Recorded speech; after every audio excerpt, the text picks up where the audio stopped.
ng pamilyang Batalero, hindi pwedeng magsalita ng paalam ang ina or ama sapagkat hindi man sila beneficiary.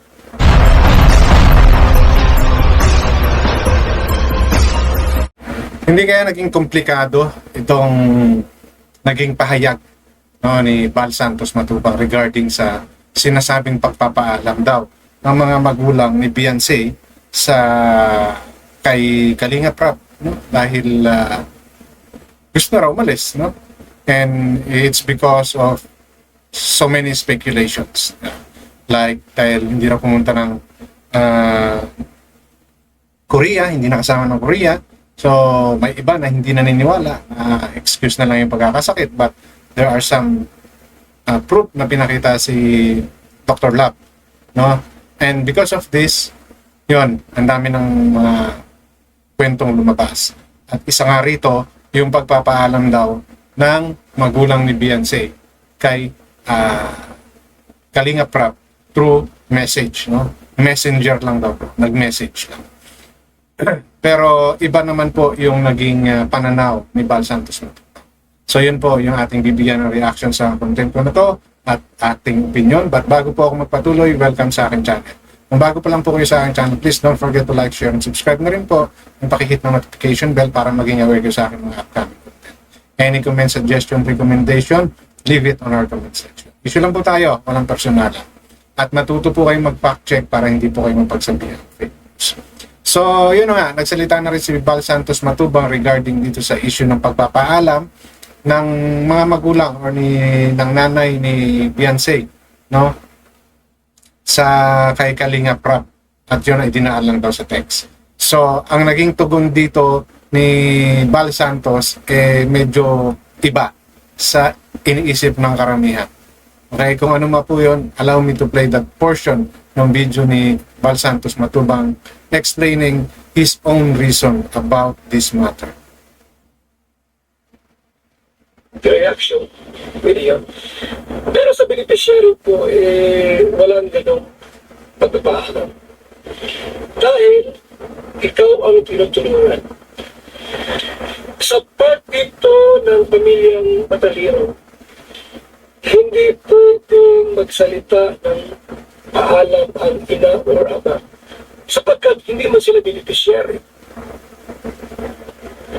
Ang beneficiary po ng Kalinga ay si Beyonce. Ang mga magulang at kapatid po ay naambunan lamang sa biyayang meron ng anak. So, malinaw po, coming from Val Santos Matubang, no? Well, yan naman ay opinion ni Val, ni Kuya Val. Pero, syempre, siya yung ama ng Kalingap and mayroon siyang boses. Diba? Kumbaga, isa sa importanteng binibigyan ng pansin ay yung mga nasasabi rin ni Val Santos Matubang at syempre yung kay Kalinga Prab. No? So, sa issue na to, pinapalabas talaga ni Val Santos Matubang na ang tangi at pwedeng magdesisyon kung aalis na or hindi si Beyonce sa Kalingap ay si Beyonce mismo. No? As what I've said sa previous content ko regarding sa issue na to, na tanging makakapag-decide lamang ay si Beyonce. No? Dahil according nga kay Kuya Val, sila Batalero or yung mga magulang at kapatid ay naambunan lang. No? Yun yung pananaw ni Val Santos Matubang. Sa pagdadating sa pagdidesisyon, si Beyonce lang ang pwedeng magsabi. So, lumalabas dito regardless, no? Because I'm not sure kung minor pa ba o 18 na si Beyonce. Yung decision making, no? If ever, no? Wala pa sa tamang edad, o wala pa sa 18 si Beyonce, ang magulang ay pwedeng mag-decide. No? Kasi minor pa yung anak. Ngayon, kung si Beyonce ay nasa tamang edad na, o 18 above na, yun, pwede. No? So, pinalalabas dito ni Val Santos Matubang na hindi pwedeng makialam ang mga magulang ni Beyonce sa magiging desisyon or kapalaran ni Beyonce sa Kalingap. community at kay Kalinga Prab. So yung mga announcement, no, pronouncement ni Dr. Lab ay hindi po ganon na dapat bigyan ng pagpapahalaga.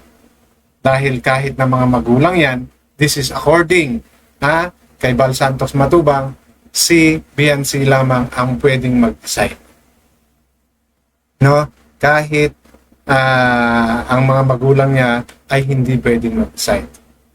Ang punto lang ko lang dito is kahit papaano, di ba? Kasi kahit na naambunan lang sila, anak nila si Beyonce. So they can say something kay Beyonce. No, kay Beyonce. Pero yung for them to announce by themselves, no, without consent from Beyonce, medyo may mali nga. No, medyo may mali. Di ba? Kasi ano yan hindi naman kasi yan yung simpleng aalis ka lang dahil may pinagsamahan, may mga bagay na mas malaki yung nagiging benefits ni Beyonce. Di ba? Yung sa velvet box lang, kahit pa paano, meron siyang income doon. Di ba? So, yung pagdidesisyon ng ganito, dapat pinag-iisipan. No? Dahil sino ba ang malalagay sa alangan? Sino ba ang mababash, if ever? Di ba? Oo, ngayon nababash na si Beyonce. Totoo yan. Nababash na siya. Pero, hindi natin pwedeng pangunahan yung pagdidesisyon. No? And, para sa akin, hindi dapat si Dr. Love talaga ang mag-announce. Hindi siya dapat. Hindi niya pangungunahan dapat sa mga ganyan issue. Dapat nanahimik na lang siya. Kasi, hindi pa rin natin pwedeng sabihin, siya na yung bagong handler, no, ni Beyonce. Dahil hanggang ngayon nga, pinagtatalunan pa yan. No? And si Beyonce mismo, hindi inaalis yung sarili sa Kalingap. Dahil yan din yung sinabi niya kay Kalinga Prab. So, dapat maging malinaw po sa lahat yan. So, hintayin po natin, no, na manggaling mismo kay Beyonce yung pagsasabi ng mga bagay na yan.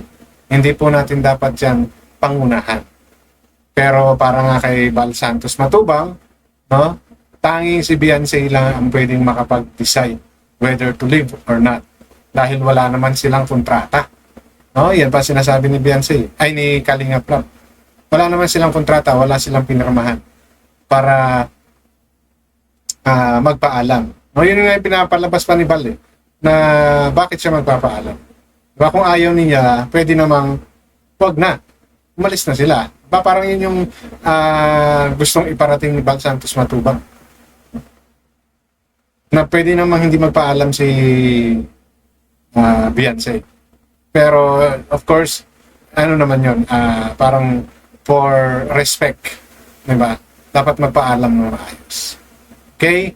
So, alam kong tama ba o may punto ba yung mga sinabi ni Bal, no?